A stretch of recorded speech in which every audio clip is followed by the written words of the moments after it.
ನನ್ನ ಒಂದು ಸಬ್ಜೆಕ್ಟ್ ಏನಿದೆ ಇವತ್ತು ನಿಮಗೆ ಹೇಳುವಂತ ವಿಷಯಕ್ಕಿಂತ ಮೊದಲು ನಾನು ಒಂದು ವಿಷಯವನ್ನ ನಿಮ್ಮ ಗಮನಕ್ಕೆ ತರವಹಿಸ್ತೇನೆ. ನನ್ನೊಂದಿಗೆ ರೋಮಾಪುರದವರಿಗೆ ಬರೆದ ಪತ್ರಿಕೆ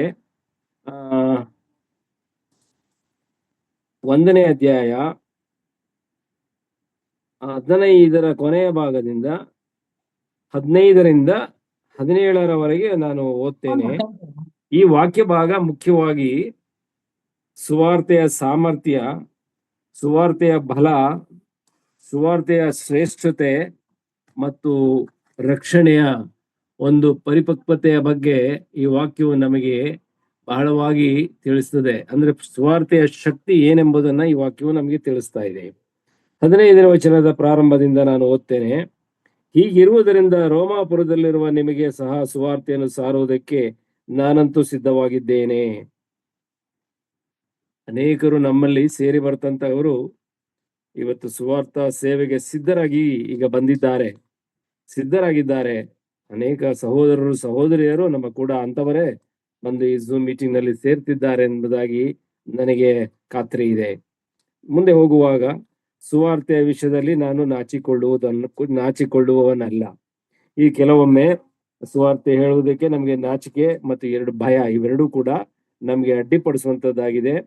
ಅದನ್ನ ಪೌಲನು ಹೇಳುತ್ತಾ ಇದ್ದಾನೆ, ನಾನು ನಾಚಿಕೊಳ್ಳುವುದಿಲ್ಲ. ಅಂದ್ರೆ ಅವನಿಗೆ ಆ ಸುವಾರ್ತೆಯ ಸಾಮರ್ಥ್ಯದ ಬಗ್ಗೆ ಚೆನ್ನಾಗಿ ಅರ್ಥಕೊಂಡಿದ್ದನು ಮತ್ತು ಪವಿತ್ರಾತ್ಮನ ಸಹಾಯ ಪ್ರೇರೇಪಣೆ ಅವನೊಂದಿಗಿತ್ತು. ಕರ್ತನ ಅವನ ಜೊತೆಯಲ್ಲಿದ್ದನು. ಆ ಸುವಾರ್ತೆಯು ದೇವರ ಬಲ ಸ್ವರೂಪವಾಗಿದ್ದು, ದ ಪವರ್ ಆಫ್ ಗಾಡ್.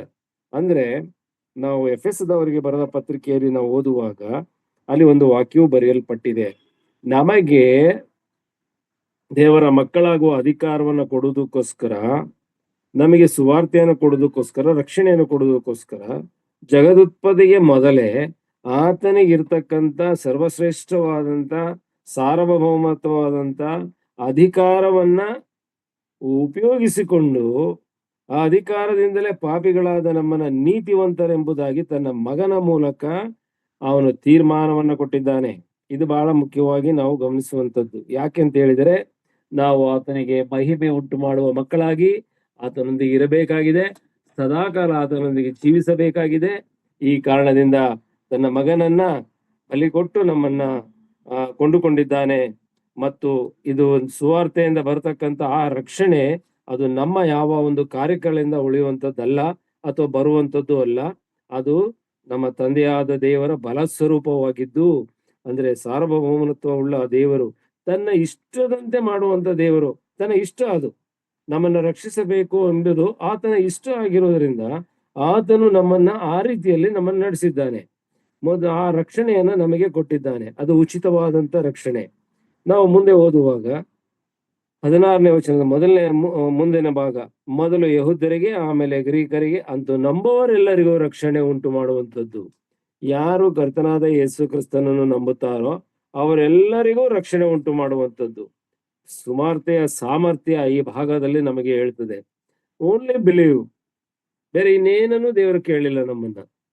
ನೀನು ನಂಬುವುದಾದರೆ ಮಹಿಮೆಯನ್ನು ಕಾಣುವಿ. ಅಂದ್ರೆ ಆ ಒಂದು ಪರಲೋಕ ಸಂಸ್ಥಾನದ ಮಹಿಮೆಯನ್ನು ನಾವು ನೋಡ್ತೇವೆ ಎಂಬುದಾಗಿ ಕರ್ತನಾದ ಯೇಸು ಕ್ರಿಸ್ತನು ಈ ಲೋಕದಲ್ಲಿ ಇರುವಾಗ ಹೇಳಿದ್ದನ್ನ ನಾವು ಗಮನಿಸಬಹುದು. ಹಾಗಾಗಿ ನಂಬುವರೆಲ್ಲರಿಗೆ ರಕ್ಷಣೆ. ಈ ಲೋಕದಲ್ಲಿರ್ತಕ್ಕಂಥ ಸಕಲ ಕುಲ, ಭಾಷೆ, ಜಾತಿ, ಜನಾಂಗದವರೆಲ್ಲರಿಗೂ, ಅವರಲ್ಲಿ ಯಾರು ನಂಬುತ್ತಾರೋ ಅವರಿಗೆ ರಕ್ಷಣೆ ಎಂಬುದಾಗಿ ದೇವರ ವಾಕ್ಯ ನಮಗೆ ತಿಳಿಸ್ತಾ ಇದೆ. ಹಾಗೆ ಹೇಗೆಂದರೆ, ದೇವರಿಂದ ದೊರಕುವ ನೀತಿಯು ಅದರಲ್ಲಿ ತೋರಿ ಬರುತ್ತದೆ. ನೀತಿವಂತನು ನಂಬಿಕೆಯಿಂದಲೇ ಬದುಕುವನೆಂಬ ಶಾಸ್ತ್ರೋಕ್ತಿಯ ಪ್ರಕಾರ ಆ ನೀತಿಯು ನಂಬಿಕೆಯ ಫಲವಾಗಿದ್ದು ನಂಬಿಕೆಯನ್ನು ಪ್ರಕಟಿಸುವಂತದ್ದಾಗಿದೆ. ದೇವರು ನಮಗೆ ಕೊಟ್ಟಂತ ನೀತಿ, ಆ ನೀತಿ ಯಾವುದೂ ಅಲ್ಲ, ನಮ್ಮ ಕರ್ತನಾದ ಯೇಸು ಕ್ರಿಸ್ತನೇ, ನಮ್ಮ ತಂದೆಯಾದ ದೇವರ ನೀತಿಯ ಪುತ್ರನು, ಪ್ರಿಯ ಕರ್ತನು, ಒಬ್ಬನೇ ಪ್ರಿಯ ಕರ್ತನಾಗಿದ್ದಂತ ನಮ್ಮ ಕರ್ತನಾದ ಯೇಸು ಕ್ರಿಸ್ತನೇ ನೀತಿವಂತನು ನಂಬಿಕೆಯಿಂದಲೇ ಬದುಕುವನು. ನಾವು ನೀತಿವಂತರೆಂದೆನಿಸಿಕೊಳ್ಳುವುದು ನಾವು ಕರ್ತನಾದ ಯೇಸು ಕ್ರಿಸ್ತನನ್ನು ನಂಬುವುದರಿಂದಲೇ ಮಾತ್ರವೇ ಹೊರತು ನಾವು ಮಾಡುವಂತ ಯಾವ ಒಳ್ಳೆಯ ಕಾರ್ಯಗಳಲ್ಲಿ ಆ ನೀತಿವಂತಿಕೆಯನ್ನ ನಾವು ಪಡೀಲಿಕ್ಕೆ ಸಾಧ್ಯ ಇಲ್ಲ.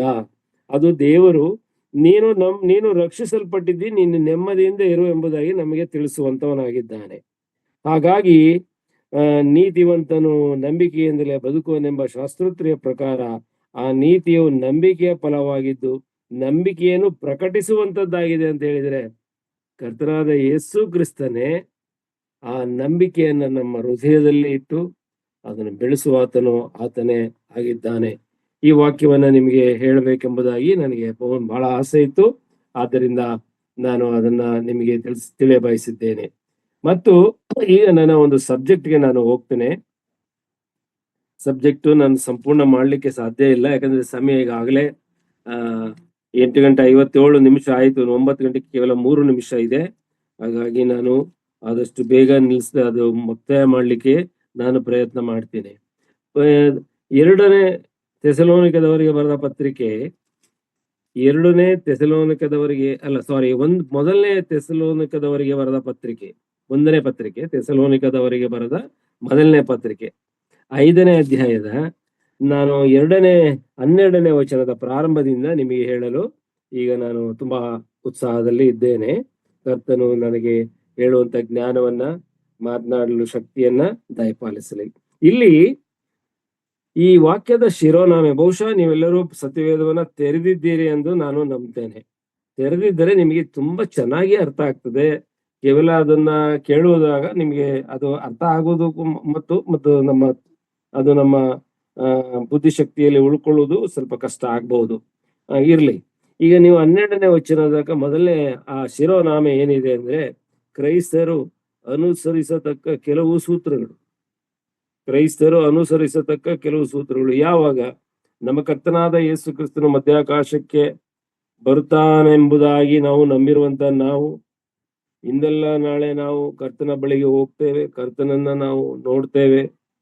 ಮಧ್ಯಾಕಾಶಕ್ಕೆ ಅವನು ಮಹಾ ಮೇಘಗಳೊಂದಿಗೆ ಆಜ್ಞಾಘೋಷದೊಡನೆ ಬರ್ತಾನೆ, ದೇವದೂತರ ತುತ್ತೂರಿ ಧ್ವನಿಯೊಡನೆ ಬರ್ತಾನೆ ಎಂಬುದಾಗಿ 1ನೇ ಥೆಸಲೋನಿಕದವರಿಗೆ ಬರೆದ ಪತ್ರಿಕೆ 4ನೇ ಅಧ್ಯಾಯ 16ನೇ ವಚನದಲ್ಲಿ 16, 17, 18ರಲ್ಲಿ ಸ್ಪಷ್ಟವಾಗಿ ನಾವು ತಿಳಿಸುವಂತಹ ಆ ಒಂದು ಸಂದರ್ಭ, ಆ ಸಂದರ್ಭಕ್ಕೆ ನಾವು ಕಾಯುತ್ತಾ ಇರುವುದರಿಂದ ಇಲ್ಲಿ ಮುಖ್ಯವಾಗಿ ತಿಳಿಸ್ಕೊಳ್ಳಿ, ಕರ್ತನಾದ ಯೇಸು ಕ್ರಿಸ್ತನ ನಂಬಿದಂತ ವಿಶ್ವಾಸಿಗಳು ನಾವು ಆ ಸಂದರ್ಭಕ್ಕಾಗಿ ಕಾಯುತ್ತಿರುವವರಾಗಿದ್ದೇವೆ. ಇಲ್ಲಿ ನಮ್ಮ ಆಯುಷ್ಕಾಲ ಎಷ್ಟಾರು ಇರಬಹುದು, ಅಥವಾ ನಮ್ಮ ಕಾಯಿಲೆ ಕಷ್ಟಗಳು ಏನಾರು ಇರಬಹುದು. ಏನೇ ಇದ್ರೂ ದೇವರ ಸಹಕಾರ ನಮಗಿರುವಾಗ ಅವುಗಳು ನಮಗೆ ಏನು ಮಾಡುವುದಿಲ್ಲ.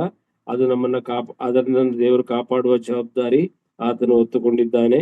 ಆದರೆ ನಾವು ಬದುಕುತ್ತಿರುವುದು ಈ ಲೋಕದಲ್ಲಿ ಕೇವಲ ಆಸ್ತಿ ಮಾಡ್ಲಿಕ್ಕೋ ಅಥವಾ ಒಳ್ಳೆಯ ಸುವಾರ್ಥ ಸೇವೆಯನ್ನು ಮಾಡ್ಬಿಡ್ತೀವಿ, ನಾವು ಒಳ್ಳೆ ಹೆಸರು ಸಂಪಾದನೆ ಮಾಡ್ತೀವಿ ಅನ್ನೋದಕ್ಕೋ, ಅಥವಾ ಇನ್ನೇನಾದ್ರೂ ದೊಡ್ಡ ದೊಡ್ಡ ಕಾರ್ಯಗಳನ್ನ ಒಳ್ಳೆಯ ದೊಡ್ಡ ಎಜುಕೇಶನ್ ಅನ್ನು ಮಾಡಿ ದೊಡ್ಡ ದೊಡ್ಡ ಅಧಿಕಾರಿಗಳನ್ನಾಗಿ ನಾವು ಸೇವೆ ಸಲ್ಲಿಸಿ ರಿಟೈರ್ ಆಗ್ತೀವಿ ಅಂತನೋ, ಇವೆಲ್ಲದಕ್ಕೆ ಅದು ಈ ಲೋಕ ಯಾತ್ರೆಯಲ್ಲಿ ಮಾಡುವಂತದ್ದನ್ನ ಕರ್ತನು ನೇಮಿಸಿದ್ದಾನೆ. ಅದು ನಾವು ಮಾಡ್ತೇವೆ, ಅದು ತಪ್ಪೇನಲ್ಲ.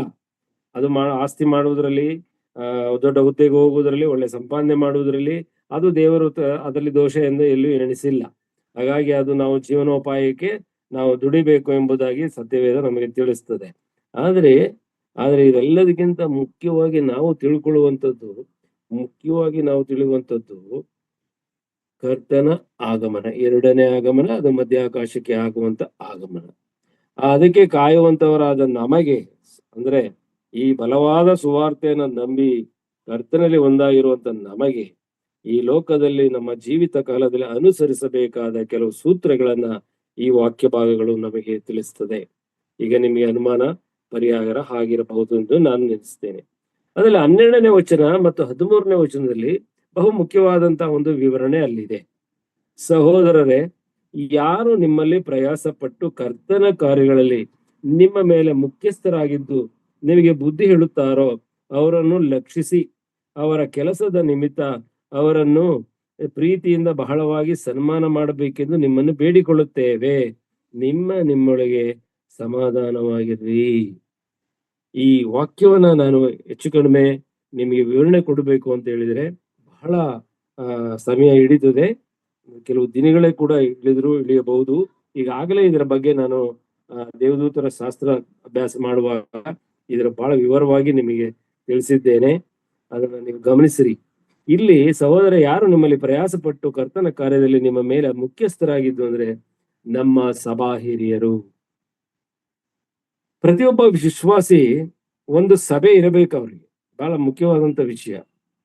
ಆ ಸಭೆಯಲ್ಲಿ ಆತನ ಒಂದು ಸದಸ್ಯತ್ವ ಇರಬೇಕು.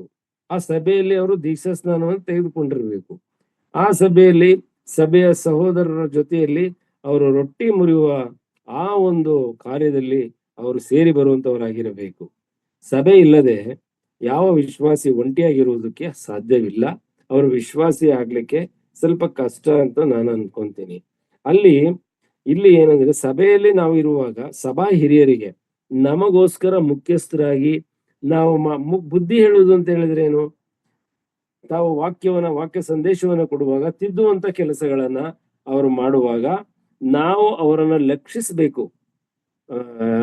ಯಾವ ಹಿರಿಯ ಆ ರೀತಿ ಆಗ್ಬಾರ್ದು. ಒಂದು ಉದಾಸೀನತೆ ನಮ್ಮಲ್ಲಿ ಇರಬಾರದು. ನಾವು ಅವರನ್ನು ಲಕ್ಷಿಸಬೇಕು.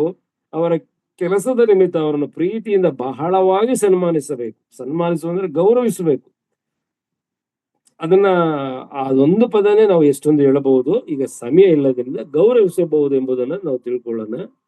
ಮತ್ತೆ ಪೌಲನು ಇಲ್ಲೊಂದು ಮಾತನ್ನ ಬರೀತಾನೆ ಕೊನೆಯ ಭಾಗದಲ್ಲಿ, 13ನೇ ವಚನ ಕೊನೆಯ ಭಾಗದಲ್ಲಿ, ನಿಮ್ಮನ್ನು ಬೇಡಿಕೊಳ್ಳುತ್ತೇನೆ, ನಿಮ್ಮೊಳಗೆ ಸಮಾಧಾನವಾಗಿರ್ರಿ.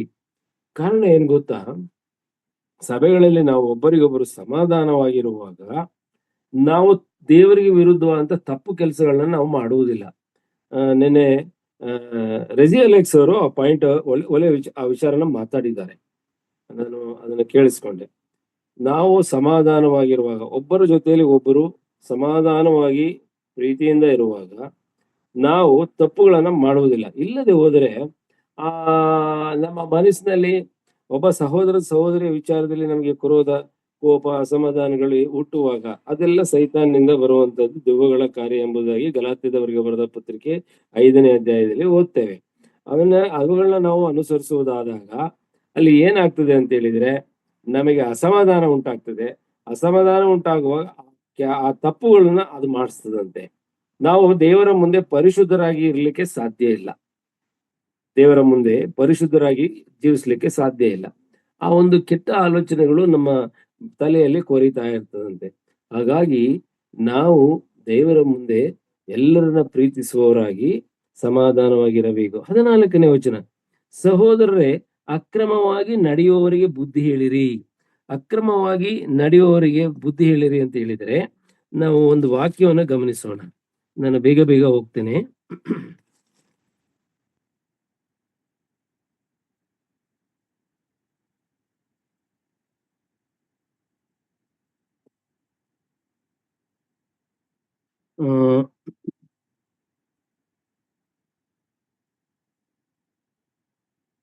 ಸಹೋದರರೇ, ನಮ್ಮಿಂದ ಹೊಂದಿದ ಬೋಧನೆಯನ್ನು ಅನುಸರಿಸದೆ, ಸಹೋದರರೇ 6ನೇ ವಚನ, ಸಹೋದರರೇ, ನಮ್ಮಿಂದ ಹೊಂದಿದ ಬೋಧನೆಯನ್ನು ಅನುಸರಿಸದೆ ಅಕ್ರಮವಾಗಿ ನಡೆಯುವ ಪ್ರತಿ ಸಹೋದರರಿಗೆ ನೀವು ದೂರವಾಗಿರಬೇಕೆಂದು ನಮ್ಮ ಕರ್ತನಾದ ಯೇಸು ಕ್ರಿಸ್ತನ ಹೆಸರಿನಲ್ಲಿ ನಿಮಗೆ ಆಜ್ಞಾಪಿಸುತ್ತೇನೆ. ನೀವು ನಮ್ಮನ್ನು ಅನುಸರಿಸಿ ಹೇಗೆ ನಡೆಯಬೇಕೆಂದು ನೀವೇ ಬಲ್ಲಿರಿ. ಮತ್ತೆ 11ನೇ ವಚನಕ್ಕೆ ಬರೋಣ. ಇದಕ್ಕೆ ಸಂಬಂಧಪಟ್ಟಂಗೆ 11ನೇ ವಚನಕ್ಕೆ ಬಂದಾಗ, ಆದರೆ ನಿಮ್ಮಲ್ಲಿ ಕೆಲವರು ಯಾವ ಕೆಲಸವನ್ನು ಮಾಡದೆ ಇತರರ ಕೆಲಸದಲ್ಲಿ ಮಾತ್ರ ತಲೆ ಹಾಕಿ ಅಕ್ರಮವಾಗಿ ನಡೆಯುತ್ತಾರೆಂದು ವರ್ತಮಾನ ಕೇಳಿದ್ದೇನೆ. ಇಲ್ಲಿ ಪೌಲನು ಒಂದು ವ್ಯತಿರಿಕ್ತವಾದಂತ ಅವರ ಸಹವಾಸ ಮಾಡಬೇಡಿ, ಅವ್ರ ಜೊತೆಲಿ ಹೋಗ್ಬೇಡಿ ಅಂತ ಹೇಳಿದ್ದಾನೆ. ಆದ್ರೆ ಅದೇ ಥೆಸಲೋನಿಕದವರಿಗೆ ಬರೆದ ಪತ್ರಿಕೆಯಲ್ಲಿ ಅದೇ ಅಕ್ರಮವಾಗಿ ನಡೆಯುವವರು ಅಂದ್ರೆ ಇವರು ಯಾರು ಅಂತ ಹೇಳಿದ್ರೆ, ದೇವರ ಆತ್ಮನು ಸಭೆಗಳಲ್ಲಿ ಎಲ್ಲರಿಗೆ ಕೊಟ್ಟಂತ ಆ ವರಗಳು ಎಲ್ಲರಲ್ಲಿ ವರ ಇದೆ, ಪ್ರತಿಯೊಬ್ಬರಲ್ಲೂ ವರ ಇದೆ. ಈಗ ಸೇರಿ ಬಂದ ಎಷ್ಟು ಜನ ಇದ್ದೇವೆ, ಅವ್ರ ಮುಂದೆ ಯಾರು ಸೇರಿ ಬರ್ತಾರೋ ಅವರೆಲ್ಲರಿಗೂ ಕರ್ತನು ಒಂದು ವರವನ್ನ, ಈ ಪವಿತ್ರಾತ್ಮನ ವರವನ್ನ ಕೊಟ್ಟಿದ್ದಾನೆ. ಆ ವರವನ್ನ ನಾವು ಉಪಯೋಗಿಸ್ಕೊಳ್ಳದೆ ಬೇರೆ ಕಾರ್ಯಗಳಿಗೆ ಕೈ ಹಾಕುವುದು, ನಮಗೆ ಸಂಬಂಧಪಡದ ಬೇರೆ ಕಾರ್ಯಗಳಿಗೆ ನಾವು ಕೈ ಹಾಕಿ ಆ ಬೇರೆ ವಿಚಾರಗಳಲ್ಲಿ ನಾವು ತಲೆ ತೋರಿಸ್ಕೊಂಡು ಸಭೆಯನ್ನ ನೆಗ್ಲೆಕ್ಟ್ ಮಾಡಿ ದೇವರ ವಾಕ್ಯವನ್ನ ನೆಗ್ಲೆಕ್ಟ್ ಮಾಡುವಂತವರಿಗೆ ನಾವು ಏನ್ ಹೇಳ್ಬೇಕಂತೆ, ಅವರಿಗೆ ಬುದ್ಧಿ ಹೇಳಬೇಕೆಂಬುದಾಗಿ ಈ ವಾಕ್ಯವು ನಮಗೆ ತಿಳಿಸ್ತದೆ. ನಾವು ಈಗ ಕ್ರೈಸ್ತನ ಮಾಡಬೇಕಂತ ಸೂತ್ರಗಳಲ್ಲಿ ಒಂದೇದು, ಸಭಾ ಹಿರಿಯರಿಗೆ ನಾವು ಗೌರವಿಸಬೇಕು, ಅವರಿಗೆ ವಿಧೇಯರಾಗಬೇಕು. 2, ಅಕ್ರಮವಾಗಿ ನಡೆಯುವವರಿಗೆ ಬುದ್ಧಿ ಹೇಳಬೇಕು ಎಂಬುದಾಗಿ ನಮ್ಮ ಇನ್ನೊಂದು ಕರ್ತವ್ಯವನ್ನ ಇಲ್ಲಿ ಈ ಪತ್ರಿಕೆ ನಮಗೆ ತಿಳಿಸ್ತದೆ. ಮನಗುಂದಿದವರನ್ನು ಧೈರ್ಯಪಡಿಸಿ ಬಲಹೀನರಿಗೆ ಆಧಾರವಾಗಿರಿ. ಇದು ಬಹಳ ಮನಗುಂದಿದವರಿಗೆ ಧೈರ್ಯಪಡಿಸಿರಿ ಅಂದ್ರೆ ನಾವು ಯೆಶಾಯನ ಪ್ರವಾದನೆ 35ನೇ ಅಧ್ಯಾಯ 4ನೇ ವಚನವನ್ನ ನಾವು ಗಮನಿಸುವಾಗ, ನನ್ನೊಂದಿಗೆ ಯಾರು ಸಿಕ್ಕಿದ್ರೆ ದಯಮಾಡಿ ಓದ್ರಿ. ಯೆಶಾಯನ ಪ್ರವಾದನೆ 35ನೇ ವಚನ 35ನೇ ಅಧ್ಯಾಯ 4ನೇ ವಚನ. ಯೆಶಾಯನ ಪ್ರವಾದನೆ 35:4. ಬಹುಶಃ ನನಗನ್ನಿಸ್ತದೆ ನಿಮ್ಮಲ್ಲಿ ಯಾರ ಕೈಲೂ ಬೈಬಲ್ ಇಲ್ಲ ಅಂತ ಕಾಣ್ತದೆ ಪಾಪ, ಹಾಗಾಗಿ ನಿಮಗೆ ಓದಲಿಕ್ಕೆ ಕಷ್ಟ ಆಗಿರ್ಬಹುದೇನೋ. ಇರ್ಲಿ ಬರಲ್ಲ. ಈ 3ನೇ ವಚನದಿಂದ ನಿಮಗೆ ತಿಳಿಸ್ತೀನಿ. ಜೋಲು ಬಿದ್ದ ಕೈಗಳನ್ನು, ನಡುಗುವ ಮೊಣಕಾಲುಗಳನ್ನು ಬಲಗೊಳಿಸಿರಿ. ಇವ್ರು ಯಾರು ಅಂತ ಹೇಳಿದ್ರೆ ಹೆದರ್ಕೊಳ್ಳುವಂಥದ್ದು. ಈ ಕೆಲವು ಸಮಸ್ಯೆಗಳು ಬಂದಾಗ ಕರ್ತನನ್ನ ಅವಲಂಬಿಸದೆ, ಕರ್ತನಲ್ಲಿ ಹೇಳಿಕೊಳ್ಳದೆ ಎದುರುಕೊಳ್ಳುವಂತವ್ರು. ಅವರಿಗೆ ಜೋಲು ಬಿದ್ದ ಕೈಗಳನ್ನು, ನಡುಗುವ ಮೊಣಕಾಲುಗಳನ್ನು ಬಲಗೊಳಿಸಿರಿ. ಈ ವಾಕ್ಯ ಅನೇಕ ಅರ್ಥಗಳನ್ನು ಕೊಡುವಾಗ ಇದು ಆ ಅರ್ಥವನ್ನು ಕೊಡುವಂತದ್ದಾಗಿದೆ.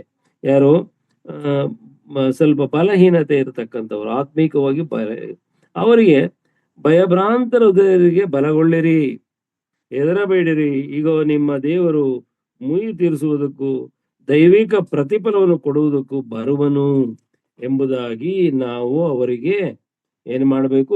ಧೈರ್ಯ ಹೇಳ್ಬೇಕಾಗಿದೆ. ಈಗ ಕೆಲವರಿಗೆ ಆತ್ಮಿಕ ವಿಚಾರದಲ್ಲಿ ಹಲವಾರು ಗೊಂದಲಗಳಿರ್ತದೆ.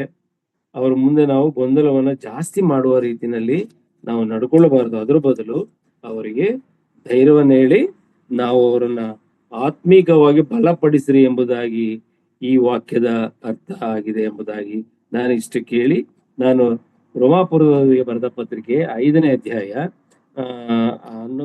1ನೇ ವಚನದಲ್ಲಿ ನಾನು ಒಂದು ವಾಕ್ಯವನ್ನ, ಇಲ್ಲಿ ಇನ್ನೊಂದು ಏನೆಂದ್ರೆ ಬಲಹೀನರಿಗೆ ಆಧಾರವಾಗಿರ್ರಿ ಅಂತ ಇದೆಯಲ್ಲ, ಅದಕ್ಕೆ ಇರುವಂತ ಒಂದು ವಿಷಯ ಏನು ಅಂತಂದ್ರೆ, ಬಲಹೀನರಿಗೆ ಅಂದ್ರೆ ಅನುಮಾನ ಪಡುವವರಿಗೆ ಎಂಬುದಾಗಿ ನಾನು ನೆನೆಸ್ತೇನೆ.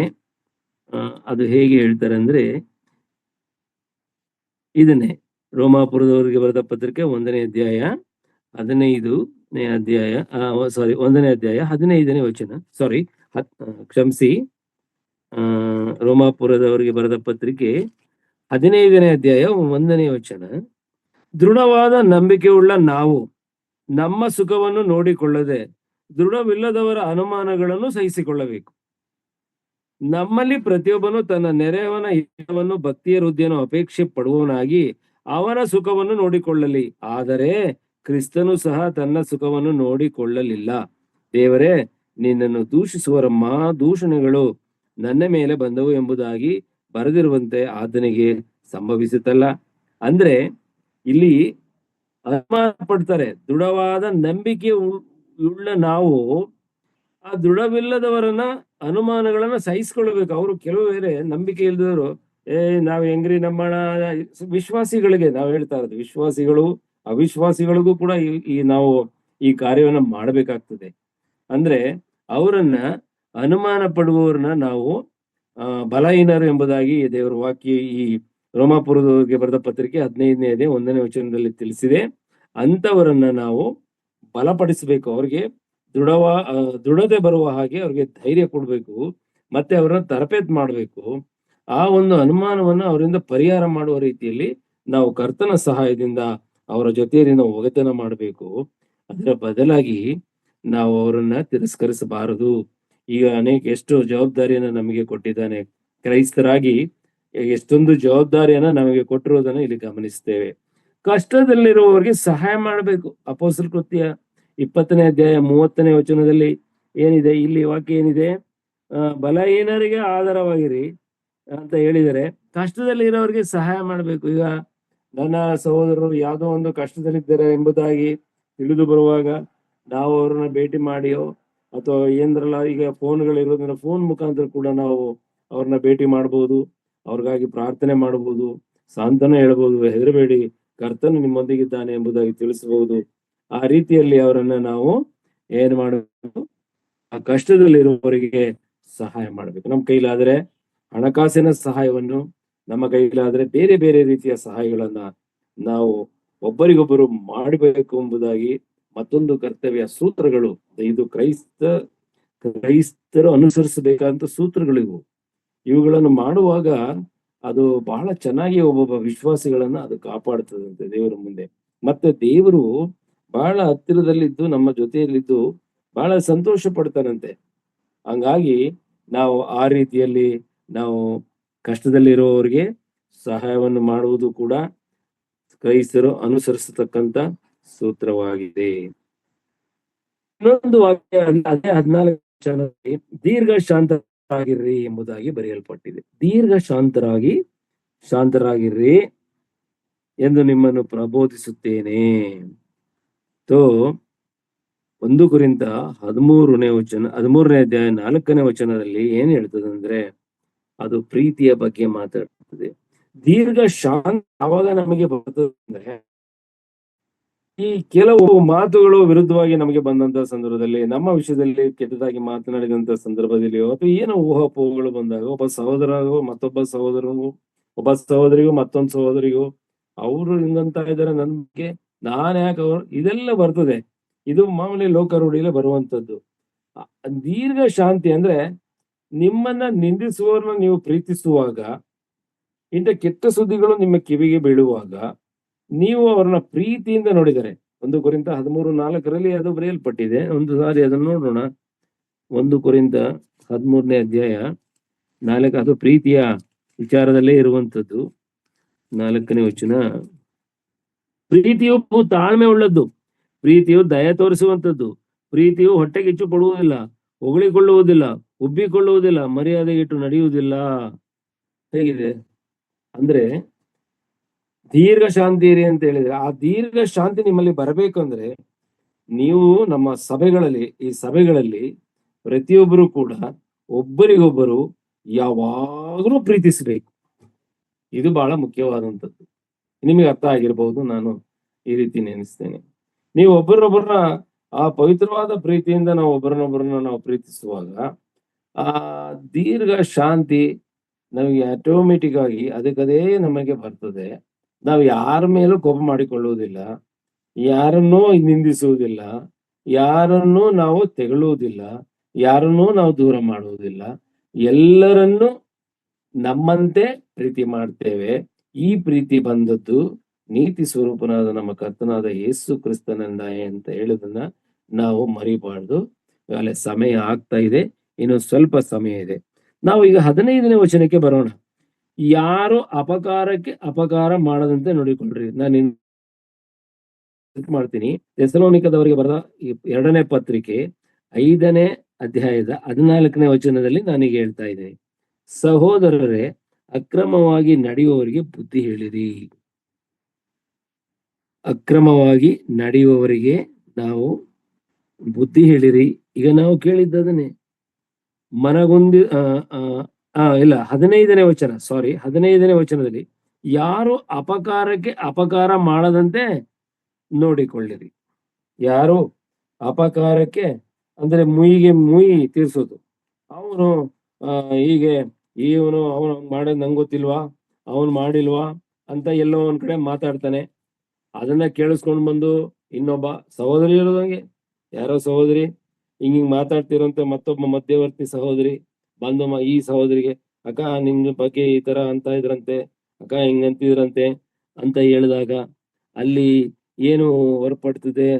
ಆವಾಗ ಅವರು ಆ ವಾಕ್ಯ ಅಪಕಾರಕ್ಕೆ ಅಪಕಾರ, ಆಗ ನಾವು ಟಿಟ್ ಫಾರ್ ಟ್ಯಾಟ್, ನನ್ ಬಗ್ಗೆ ಹಿಂಗೆ ಅಂತ ಹೇಳಿದಾರ, ಅವ್ರೇನ್ ಸಹಜನ, ಅವ್ರಿಂತಿಂತದ್ ಮಾಡಿಲ್ವ ಅಂತ ನಾವು ಪಬ್ಲಿಸಿಟಿ ಮಾಡ್ತೀವಿ. ಅದನ್ನ ಮಾಡಬಾರ್ದು ಅಂತ ಎಂಬುದಾಗಿ ಈ ವಾಕ್ಯದ ಅರ್ಥ. ಅಪಕಾರಕ್ಕೆ ಅಪಕಾರ ಮಾಡದಂತೆ ನೋಡಿಕೊಳ್ಳಿರಿ. ನೀನೇನ್ ಮಾಡ್ತೀಯೋ ಅದನ್ನ ನಾನು ನೀನು ಮಾಡ್ತೀನಿ ಅಂತ. ನಾವು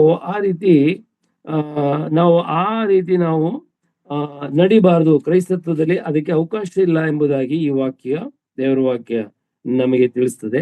1 ಪೇತ್ರನು ಬರೆದ 1ನೇ ಪತ್ರಿಕೆ 3ನೇ ಅಧ್ಯಾಯ ಐ ಥಿಂಕ್ 9ನೇ ವಚನದಲ್ಲಿ ಹೀಗೆ ಬರೆಯಲ್ಪಟ್ಟಿದೆ, ದೀನ ಭಾವವು ಉಳ್ಳವರಾಗಿರ್ರಿ.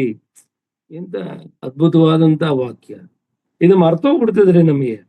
ಏನಾದ್ರು ಒಂಚೂರು ಟೆಂಪ್ಟೇಷನ್ ಶೋಧನೆ ಬಂದ್ರೆ ಇದು ಮರ್ತೋಗ್ಬಿಡ್ತೀವಿ ನಾವು. ಮರ್ತಬಿಟ್ಟು ಒಂದ್ 10-15 ನಿಮಿಷ ಬಾಯಿ ಬಂದಂಗೆಲ್ಲ ಮಾತಾಡಿ ಕೋಪ ಮಾಡ್ಕೊಂಡು ಏನೆಲ್ಲ ಮಾಡ್ಕೊಂಡು ರಂಪ ಹೇಳ್ಸಿ ಅದಾದ ಸ್ವಲ್ಪ ಹೊತ್ತಿಗೆ ಪವಿತ್ರಾತ್ಮನು ಬಂದು ಅಯ್ಯೋ ಇಷ್ಟೊತ್ತರೆಗೂ ಕುಣಕ್ ಉಪ್ಪರಿಸ್ದಲ್ಲಪ್ಪ, ದೇವ್ರ ವಾಕ್ಯಕ್ಕೆ ವಿರುದ್ಧವಾಗಿ ಮೊದ್ಲು ಕ್ಷಮಾಪಣೆ ಕೇಳಕೋ ನೀನು ದೇವ್ರ ಹತ್ರ ಅಂತ ಹೇಳ್ತಾನಂತೆ. ಅದು ಸತ್ಯ, ಎಲ್ಲರ ಜೀವನದಲ್ಲಿ ಆಗುವಂಥದ್ದು. ಆದ್ರೆ ಇಲ್ಲಿ ಏನಿದೆ 3ನೇ ಅಧ್ಯಾಯ 9ನೇ ವಚನದಲ್ಲಿ ದೀನ ಭಾವ ಉಳ್ಳವರಾಗಿರಿ. ಓ ಹಂಗಂದ್ರ ಆ ಸಹೋದರಿ ನನ್ ಬಗ್ಗೆ ಹಿಂಗಂದ್ರ, ಆ ಸಹೋದರ ನನ್ ಬಗ್ಗೆ ಇರ್ಲಿ ಬಿಡಪ್ಪ, ದೇವ್ರು ನೋಡ್ಕೋತಾನೆ, ಅವ್ನು ಒಳ್ಳೆ ಬುದ್ಧಿ ಕೊಡ್ಲಿ ದೇವ್ರು. ಇದು ರಸವತ್ತಾದಂತ ಮಾತು ದೇವರಿಗೆ. ಪವಿತ್ರಾತ್ಮನು ಕೂಡ ಅದನ್ನು ಕೇಳಿಸ್ಕೊಂಡು ಪರಲೋಕದಲ್ಲಿರುವ ತಂದೆಯಾದ ದೇವರಿಗೆ, ನಮ್ಮ ಕರ್ತನಾದ ಯೇಸು ಕ್ರಿಸ್ತನಿಗೆ ರಿಪೋರ್ಟಿಂಗ್. ಎಂತ ಒಳ್ಳೆ ಮನ್ಸು, ಎಂತ ಒಳ್ಳೆ ಬುದ್ಧಿ ಇದೆ ಅವರಿಗೆ. ಫ್ರಾನ್ಸಿಸ್ ಚೌರಪ್ಪನವರು ಎಷ್ಟು ಮುದ್ದಾಗಿ ಮಾತಾಡ್ತಾರೆ, ಆಂಟೋನಿ ಡಿಸೋಜ್ ಅವರು ಎಷ್ಟು ಮುದ್ದಾಗಿ ಮಾತಾಡ್ತಾರೆ, ಎಸಪ್ಪ ಬೀದರ್ ಅವರು ಎಷ್ಟು ಚೆನ್ನಾಗಿ ಮುದ್ದಾಗಿ ಮಾತಾಡ್ತಾರೆ, ರಾಕೇಶ್ ಪೂಜಾರಿ ಅವರು, ಶಾಲಿನಿ ಅವರು, ಮತ್ತೆ ನಮ್ಮ ಇದ್ದಾರೆ ಜಯಮ್ಮಕ್ಕ ಜಯಕ್ಕರು ಎಷ್ಟು ಮುದ್ದಾಗಿ ಮಾತಾಡ್ತಾ ಇದ್ದಾರೆ. ಸ್ವಾಮಿ ಎಷ್ಟು ಚೆನ್ನಾಗಿ ಅಂತ ರಿಪೋರ್ಟ್ ಮಾಡ್ತಾರೆ ದೇವರಿಗೆ. ನಾವು ಹಿಂಗಿದ್ದೀವಿ ಅಂದ್ರೆ ಅದು ಸುಲಭ ಅಲ್ಲ. ಅವನು ಪ್ರತಿಯೊಂದನ್ನು ನಮ್ಮ ಅಂಗೈಯಲ್ಲಿ ಸೃಷ್ಟಿಸ್ಕೊಂಡಿದ್ದೀನಿ ಅಂದ್ರೆ ಅದು ಸುಳ್ಳಲ್ಲ. ನಾವೆಲ್ಲ ಆತನ ಅಂಗೈಯಲ್ಲಿ ಇದ್ದೇವೆ, ಆತನ ಕೃಪಾಹಸ್ತದಲ್ಲಿ ಇದ್ದೇವೆ. ಹಂಗಾಗಿ ನಾವು ಏನ್ ಮಾಡಿದ್ರು ಇದೆಲ್ಲವೂ ಕರ್ತನಿಗೆ ಗೊತ್ತಾಗುವಂಥದ್ದು. ಮತ್ತೆ ಇನ್ನೊಂದು ವಾಕ್ಯವನ್ನ ನೋಡೋಣ ಅದಕ್ಕೆ ಸಂಬಂಧಪಟ್ಟಂತೆ. ಗಲಾತ್ಯದವರಿಗೆ ಬರೆದ ಪತ್ರಿಕೆ 3ನೇ ಅಧ್ಯಾಯ, ಗಲಾತೆ 3ನೇ ಅಧ್ಯಾಯ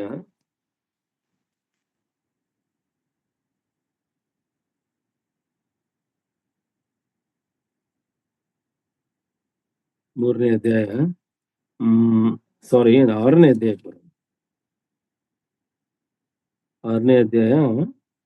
10ನೇ ವಚನ ಇರಬಹುದು. 10ನೇ ವಚನ, ಗಲಾತ್ಯದವರಿಗೆ ಬರೆದ ಪತ್ರಿಕೆ 6ನೇ ಅಧ್ಯಾಯ 10ನೇ ವಚನ.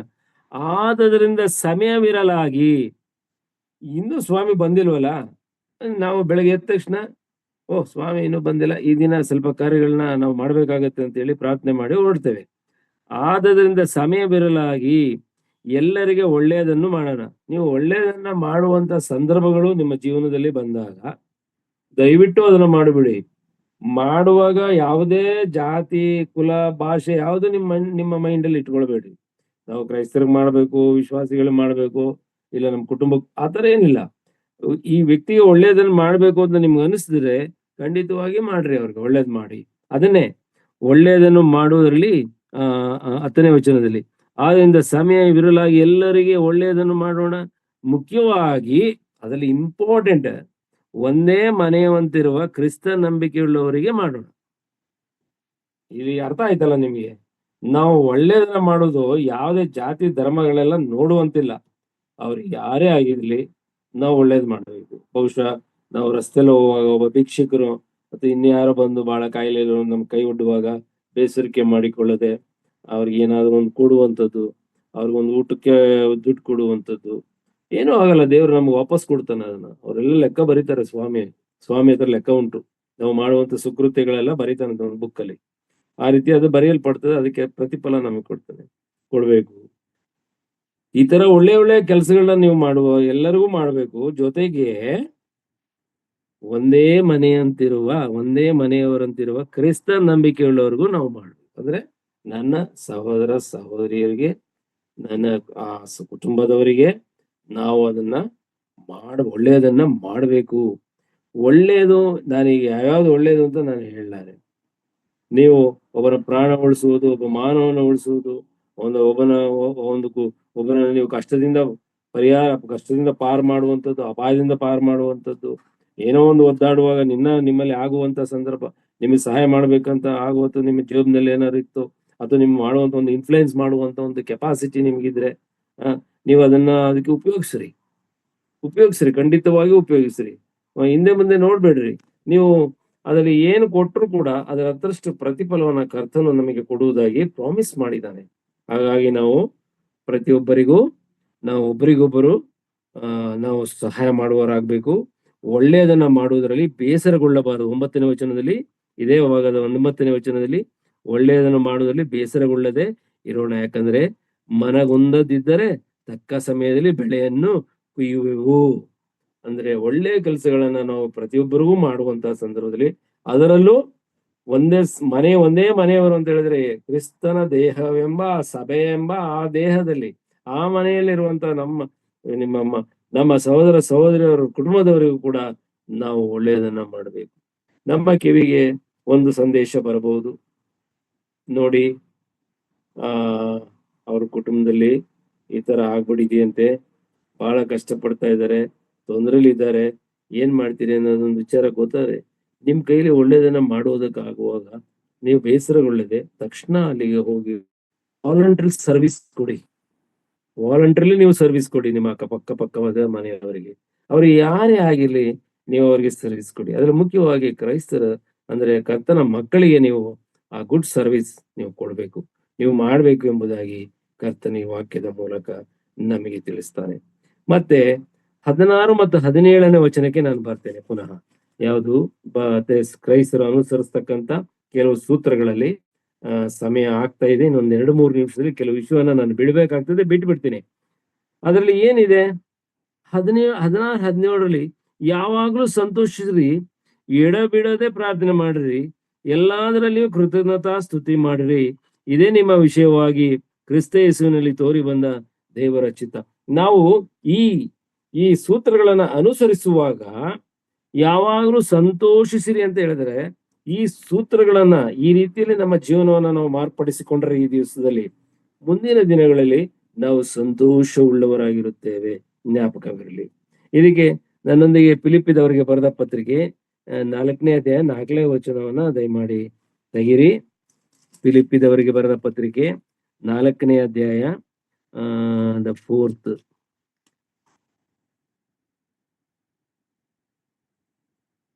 4ನೇ ವಚನ, ಯಾವಾಗಲೂ ಕರ್ತನಲ್ಲಿ ಸಂತೋಷಿಸಿರಿ, ಸಂತೋಷ ಪಡಿರಿ ಎಂದು ತಿರುಗಿ ಹೇಳುತ್ತೇನೆ. The is repeating. ಕರ್ತನಲ್ಲಿ ಸಂತೋಷ ಪಡ್ರಿ, ನೀವು ಯಾವಾಗಲೂ ಸಂತೋಷಿರಿ. ಅದು ಸೂತ್ರ, ಅನೇಕ ಸೂತ್ರಗಳು ಹೇಳಿದನಲ್ಲ, ಅದರಲ್ಲಿ ಇದು ಒಂದು ಸೂತ್ರ, ನಾವು ಅನುಸರಿಸಬೇಕಾದಂತ ಕ್ರಮ.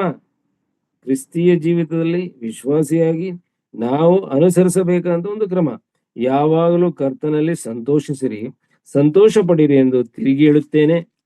ನಿಮ್ಮ ಸೈರಣೆಯು ಎಲ್ಲಾ ಮನುಷ್ಯರಿಗೆ ಗೊತ್ತಾಗಲಿ. ನೀವು ಈ ರೀತಿ ಎಲ್ರಿಗೂ ಹೋಗಿ ಓಡಿ ವಾಲಂಟ್ರಿ ಆಗಿ ಅವ್ರಿಗೆ ಸಹಾಯವನ್ನು ಮಾಡುವಾಗ, ಅಕ್ಕಪಕ್ಕದವರು ಯಾವುದೇ ಜನಾಂಗ ಇರಲಿ, ಯಾವುದೇ ಡೆನೋಮಿನೇಷನ್ ಇರಲಿ, ಯಾವ ಸಭೆಯವರೇ ಇರಲಿ, ಅದು ಪೆಂತಕೋಸ್ಟ್ ಅದು, ನಾವು ಅವ್ರನ್ನ ದೂರ ಮಾಡಬೇಕು, ಅವ್ರ ಹೆಸರು ಬಿಡ್ಬೇಕು.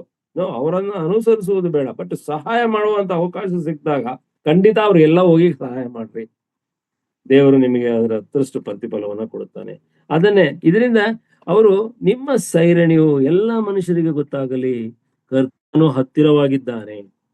ಈ ನಾವು ಸಹಾಯವನ್ನು ಮಾಡುವಾಗ ನಾವು ಹೋಗಿ ಅವರ ಜೊತೆಯಲ್ಲಿ ನಡ್ಕೊಳ್ಳುವಂತ ಆ ಸಬ್ಮಿಷನ್ ಅಂದ್ರೆ ಬಿಹೇವಿಯರ್, ನಾವು ಒಬ್ಬ ವ್ಯಕ್ತಿಯನ್ನ ನಾವು ಸಂಧಿಸುವಾಗ ಅದು ಬಹಳ ಮುಖ್ಯ ರೀ. ಏನಪ್ಪಾ ಪತ್ತೇನೆ ಇಲ್ಲ, ಎಲ್ಲಿ ನೀನು ಏನ್ ಚರ್ಚೆಗೆ ಬರ್ತಾ ಇಲ್ಲ, ಅದು ರಾಂಗ್ ಸಬ್ಮಿಷನ್. ಅದೇ ವ್ಯಕ್ತಿ ನಾವು ಸೌಮ್ಯವಾಗಿ, ಏನಪ್ಪಾ ಬ್ರದರ್ ಚೆನ್ನಾಗಿದ್ಯಾ, ಕಾಣ್ತಾನೆ ಇಲ್ಲ, ಯಾಕಪ್ಪ ಹಂಗ್ ಮಾಡ್ತೀಯ, ನೀನ್ ಬಾ ಸ್ವಲ್ಪ ಚರ್ಚ್ ಅಟೆಂಡ್ ಮಾಡು, ಇನ್ಮೇಲೆ ಆಕ್ಟಿವಿಟೀಸ್ ಬಾರಪ್ಪ, ನಿನ್ಗೆ ಏನೋ ತೊಂದರೆ ಇದ್ರೆ ನಾನು ನಿನ್ ಜೊತೆಲಿ ಹೆಲ್ಪ್ ಮಾಡ್ತೀನಿ, ನಿನ್ ಜೊತೆ ಇರ್ತೀನಿ, ಹೆದರ್ಕೊಬೇಡ. ಒಂದ್ ರಾತ್ರಿ ಎಲ್ಲ ನಿನ್ಗೋಸ್ಕರ ಟೈಮ್ ಹೋದ್ರು ಚಿಂತೆ ಇಲ್ಲ, ನಾನ್ ನಿನ್ಗೆ ಸಹಕಾರ ಕೊಡ್ತೀನಿ, ನಾನ್ ನಿನ್ ಕಷ್ಟನ ನನಗೊಂಚೂರು ಕೊಡಪ್ಪ, ನಾನು ಎತ್ಕೊಂತೀನಿ. ಈ ಮಾತುಗಳನ್ನ ನಾವು ಮಾಡುವಾಗ ಅದು ಸೈರಣೆಯ ಮಾತುಗಳು. ತಪ್ಪು ಅಂದ್ರೆ ತಪ್ಪಿಗಸ್ತರನ್ನ ನೋಡಿ ನಾವು ಉರಿಗೊಳ್ಳಬಾರದು, ಅವರನ್ನ ನಿಧಾನವಾಗಿ ಸಂತೈಸಿ ಅವರನ್ನ ತಿದ್ದಬೇಕು ಎಂಬುದಾಗಿ ಸತ್ಯವೇದ ತಿಳಿಸ್ತದೆ. ನೀವು ಪನಿಷ್ಮೆಂಟ್ ಕೊಡುವಂಥದ್ದು, ಬೈಯುವಂತ ಅಧಿಕಾರಗಳನ್ನ ನಮಗೆ ಕೊಟ್ಟಿಲ್ಲ. ಖಂಡಿಸುವಂಥದ್ದು ಅಧಿಕಾರ ಅದು ಬೇರೆ ವಿಷಯದಲ್ಲಿ ಖಂಡಿಸುವಂತ ಹೇಳಿದ್ದಾನೆ ಹೊರತು, ನಿಮ್ಮ ಈ ಒಂದು ಜೀವನದಲ್ಲಿ, ಕ್ರೈಸ್ತೀಯ ಜೀವನದಲ್ಲಿ ಬರ್ತಕ್ಕಂಥ ಈ ಸೂತ್ರಗಳಲ್ಲಿ ಆ ರೀತಿಯ ಅರ್ಥ ಬರೋದಿಲ್ಲ. ನಾವು ಅವರನ್ನ ಪ್ರೀತಿಯಿಂದ ನೋಡುವಾಗ ನಿಜವಾಗಲೂ ನಿಮಗೆ ಉತ್ತಮವಾದಂತ ಆರೋಗ್ಯ, ಉತ್ತಮವಾದಂತ ಜೀವನ, ಕ್ರಿಸ್ತನೊಂದಿಗಿನ ಜೀವನ, ದೇವದೂತರು ಕೂಡ ನಮ್ಮ ಜೊತೆಯಲ್ಲಿ ಇರ್ತಾರೆ, ಪವಿತ್ರ ಆತ್ಮನು ನಮ್ಮೊಂದಿಗೆ ಇರ್ತಾನೆ, ನಮ್ಮಲ್ಲೇ ಇರ್ತಾನೆ. ಇವೆಲ್ಲವೂ ನಮ್ಮನ್ನ ಕಾಪಾಡುತ್ತಾ ಹೋಗ್ತದಂತೆ. ಇದು ಫಿಲಿಪ್ಪಿದವರಿಗೆ ಬರೆದ ಪತ್ರಿಕೆಯಲ್ಲಿ ಬರೆದಿದೆ. ಯಾವ ಸಂಬಂಧವಾಗಿಯೂ ಚಿಂತೆ ಮಾಡದೆ ಸರ್ವ ವಿಷಯದಲ್ಲಿ ದೇವರ ಮುಂದೆ ಕೃತಜ್ಞತಾ ಸ್ತುತಿ ಪ್ರಾರ್ಥನೆ ವಿಜ್ಞಾಪನೆಗಳನ್ನು ಮಾಡುತ್ತಾ ನಿಮಗೆ ಬೇಕಾದನ್ನು ತಿಳಿಯಪಡಿಸಿರಿ. ಯಾಕಂದ್ರೆ ಕರ್ತನು ಹತ್ತಿರವಾಗಿದ್ದಾನೆ, ನಮ್ಮ ಹತ್ರ ಬಂದಿದ್ದಾನೆ. Is with us. ಕರ್ತನು ಬರುವಿಕೆ ಹತ್ರ ಅಲ್ಲ ಅದರ ಅರ್ಥ. ಕರ್ತನು ಅಂದ್ರೆ ತಂದೆಯ ದೇವರು ನಮ್ಮ ಸಮೀಪಕ್ಕೆ ಬಂದ್ಬಿಟ್ಟಿದ್ದಾನೆ ಈಗ ಕರ್ತನಾದ ಯೇಸು ಕ್ರಿಸ್ತನ ಮೂಲಕ. ನಾವು ಆತನ ಸಮೀಪದಲ್ಲಿ ಇದ್ದೇವೆ. ಆದ್ದರಿಂದ ನೀವು ಚಿಂತೆ ಮಾಡ್ಬೇಡ್ರಿ, ನಮ್ಗೆ ಏನಾಗ್ಬೇಕು, ನಿಮಗೆ ಆರೋಗ್ಯ ಕೆಟ್ಟ, ನಾವು ಪ್ರಾರ್ಥನೆ ಮಾಡ್ಬಿಡೋಣ, ದೇವ್ರೆ ಏನಪ್ಪ ಹಿಂಗ ಆಗ್ತಾ ಇದೆ ಸರಿಪಡಿಸು. ನೀವು ಹಣಕಾಸು ತೊಂದರೆ ಆಯ್ತಾ, ದೇವ್ರು ಕೇಳ್ಕೊಳ್ಳೋಣ. ಇನ್ನೇನಾದ್ರು ಸಮಸ್ಯೆ ದೇವ್ರಿಗೆ ಕೇಳ್ಕೊಳ್ಳೋಣ. ರಾತ್ರಿ ನಾವು ನಡ್ಕೊಂಡು ಹೋಗ್ತಾ ಇದೀವ ರಸ್ತೆನಲ್ಲಿ, ದೇವ್ರೆ ಎಲ್ಲ ಅಪಘಾತಗಳನ್ನ ತಪ್ಸಪ್ಪ, ದೇವ್ರಿಗೆ ಕೇಳ್ಕೊಳ್ಳೋಣ. ದೇವರು ಸುಮ್ಮನೆ ಕೂತ್ಕೊಳ್ಳುವನಲ್ಲ, ಅವನ ಅದೇ ಸರ್ವ ವಿಷಯದಲ್ಲಿ ದೇವರ ಮುಂದೆ ಕೃತಜ್ಞತಾ ಸ್ತುತಿಯನ್ನು ಪ್ರಾರ್ಥನೆ ವಿಜ್ಞಾಪನ ಮಾಡುತ್ತಾ ನಿಮಗೆ ಬೇಕಾದನ್ನು ತಿಳಿಸಿರಿ. ಅಂದ್ರೆ ಯಾರಿದ್ದಾರೆ ನಮಗೆ ಆ ರೀತಿ? ನೀನ್ ಏನ್ ಬೇಕು ನೀನು ಎಲ್ಲ ತಿಳಿಸ್ತಾ ಇರಪ್ಪ, ನಾನು ನೋಡ್ಕೋತೀನಿ ಅಂತ ಹೇಳೋ ವ್ಯಕ್ತಿ ಯಾರಿದ್ದಾರೆ? ನಮ್ಮ ತಂದೆಯಾದ ದೇವರು ಒಬ್ಬನೇ. ಅದು ಕರ್ತನಾದ ಯೇಸು ಕ್ರಿಸ್ತನ ಮೂಲಕವಾಗಿ ಅದನ್ನ ಮಾಡುವವನಾಗಿದ್ದಾನೆ. ಆಮೇಲೆ ವಚನ 18ರಲ್ಲಿ ಬರುವಾಗ, ಎಲ್ಲದರಲ್ಲಿ ಕೃತಜ್ಞತಾ ಸ್ತುತಿ ಮಾಡ್ರಿ, ಇದೇ ನಿಮ್ಮ ವಿಷಯವಾಗಿ ಕ್ರಿಸ್ತ ಯೇಸುವಿನಲ್ಲಿ ತೋರಿ ಬಂದ ದೇವರ ಚಿತ್ತ. ಇದನ್ನ ಅರ್ಥ ಮಾಡಿಕೊಳ್ಳಬೇಕಾದ್ರೆ ದಯಮಾಡಿ ನನ್ನೊಂದಿಗೆ ಎಫೆಸದವರಿಗೆ ಬರೆದ ಪತ್ರಿಕೆ 5ನೇ ಅಧ್ಯಾಯ 20ನೇ ವಚನದಲ್ಲಿ ನಾವು ಅದಕ್ಕೆ ಅರ್ಥವನ್ನ ಕೊಟ್ಟಿದೆ. ನೀವು ದಯಮಾಡಿ ನನ್ನೊಂದಿಗೆ 5ನೇ ಅಧ್ಯಾಯ 20ನೇ ವಚನವನ್ನ ದಯಮಾಡಿ ಓದ್ರಿ. ಯಾರು ಸಿಕ್ಕಿದ್ರೆ ಓದ್ರಿ, ಇಲ್ಲ ನಾನೇ ಓದ್ತೇನೆ. ಅದನ್ನ ನಾನು 19ರಿಂದ ನಾನು ಓದ್ತೇನೆ, ಇಲ್ಲ 18ರಿಂದಾನೇ ಓದ್ಬಿಡ್ತೀನಿ, ನಿಮ್ಗೆ ಹೆಲ್ಪ್ ಆಗ್ಬೋದು.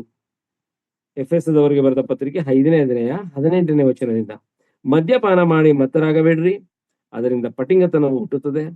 ಆದರೆ ಪವಿತ್ರಾತ್ಮ ಭರಿತರಾಗಿದ್ದು ಕೀರ್ತನೆಗಳಿಂದಲೂ ಆತ್ಮ ಸಂಬಂಧವಾದ ಪದಗಳಿಂದಲೂ ಒಬ್ಬರನ್ನೊಬ್ಬರು ಮಾತಾಡಿಕೊಳ್ಳುತ್ತಾ ನಿಮ್ಮ ಹೃದಯಗಳಲ್ಲಿ ಕರ್ತನಿಗೆ ಗಾನ ಮಾಡುತ್ತಾ ಕೀರ್ತನೆ ಆಡುತ್ತಾ ಯಾವಾಗಲೂ ಎಲ್ಲಾ ಕಾರ್ಯಗಳಿಗೋಸ್ಕರ ನಮ್ಮ ಕರ್ತನಾದ ಯೇಸು ಕ್ರಿಸ್ತನ ಹೆಸರಿನಲ್ಲಿ ತಂದೆಯಾದ ದೇವರಿಗೆ ಸ್ತೋತ್ರ ಮಾಡುತ್ತಾ ಕ್ರಿಸ್ತನಿಗೆ ಭಯಪಡುವವರಾಗಿದ್ದು ಒಬ್ಬರಿಗೊಬ್ಬರು ವಿನಯವುಳ್ಳವರಾಗಿ ನಡೆದುಕೊಳ್ಳೋಣ. ನಾವು ಇದನ್ನ ಮಾಡ್ತಾ ಇದ್ದೇವಾ? ಸ್ವಲ್ಪ ನಮ್ಮನ್ನ ನಾವು ಈ ದಿನ ಈ ಸಿಕ್ಕಿದಂತ ಕೆಲವು ಸೂತ್ರಗಳು, ಇನ್ನೂ ಅನೇಕ ಸೂತ್ರಗಳು ಈ ವಾಕ್ಯದಲ್ಲಿ ಇದೆ. ನನಗೆ ದೇವ್ರ ಚಿತ್ತವಾದರೆ ಮುಂದಿನ ದಿನಗಳಲ್ಲಿ ನನಗೆ ಅವಕಾಶ ಸಿಕ್ಕಿದ್ರೆ ಅದನ್ನು ಕೂಡ ನಾನು ಮಾತಾಡ್ಲಿಕ್ಕೆ ಇಷ್ಟಪಡ್ತೇನೆ. ನಾವು ಈಗ ಹೇಳಿದಂತ ಮಾತು, ನಾವು ಯಾವಾಗ್ಲೂ ಕೀರ್ತನೆಗಳನ್ನು ಆತ್ಮ ಸಂಬಂಧವಾದ ಪದಗಳಿಂದ ಒಬ್ಬರಿಗೊಬ್ಬರು ಮಾತಾಡಿಕೊಳ್ಳುತ್ತಾ ನಿಮ್ಮ ಹೃದಯಗಳಲ್ಲಿ ಕರ್ತನಿಗೆ ಗಾನ ಮಾಡುತ್ತಾ ಕೀರ್ತನೆ ಆಡುತ್ತಾ ಯಾವಾಗಲೂ ಎಲ್ಲಾ ಕಾರ್ಯಗೋಸ್ಕರ ನಮ್ಮ ಕರ್ತನಾದ ಯೇಸು ಕ್ರಿಸ್ತನ ಹೆಸರಿನಲ್ಲಿ ತಂದೆಯಾದ ದೇವರಿಗೆ ಸ್ತೋತ್ರ ಮಾಡುತ್ತಾ ಇದ್ದೇವಾ? ನಮ್ಮನ್ನು ನಾವು ಪ್ರಶ್ನೆ ಮಾಡಿಕೊಳ್ಳೋಣ. ಇಲ್ಲ ನಾವು ಯಾವಾಗಲೂ ಬೇರೆ ಯಾವ್ದ್ರಲ್ಲಾರು ಅಡಿಕ್ಟ್ ಆಗಿ ನಮ್ಮ ಜೀವನವನ್ನ ಹಾಳು ಮಾಡಿಕೊಳ್ತಾ ಇದ್ದೇವ? ದೇವರಿಂದ ದೂರ ಹೋಗ್ತಾ ಇದ್ದೇವ? ಬೇರೆ ಬೇರೆ ವಿಷಯಗಳಲ್ಲಿ ನಾವು ತಲೆ ಕೆಡಿಸ್ಕೊಂಡಿದ್ದೇವ?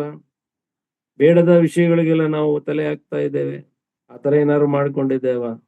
ನಾವು ಕ್ವಶನ್ ಮಾಡಿಕೊಳ್ಳೋಣ, ನಮ್ಮನ್ನು ನಾವು ಪ್ರಶ್ನೆ ಮಾಡಿ. ನಾನು ಕೂಡ ಈ ದಿವಸ ಆತ್ಮಾವಲೋಕನವನ್ನ ಈ ವಾಕ್ಯದ ಮೂಲಕ ಮಾಡಿಕೊಳ್ತೇನೆ. ನನ್ನ ಜೊತೆಯಲ್ಲಿ ನೀವು ಕೂಡ ಮಾಡಿಕೊಳ್ಳ್ರಿ. ನಾವು ಇನ್ನು ಮುಂದೆ ವಿನಯ ಉಳ್ಳವರಾಗಿ ಪ್ರತಿಯೊಬ್ಬರನ್ನು ಪ್ರೀತಿಸುವವರಾಗಿ ನಾವು ನಮ್ಮ ಜೀವನವನ್ನ ರೂಪಿಸಿಕೊಳ್ಳೋಣ.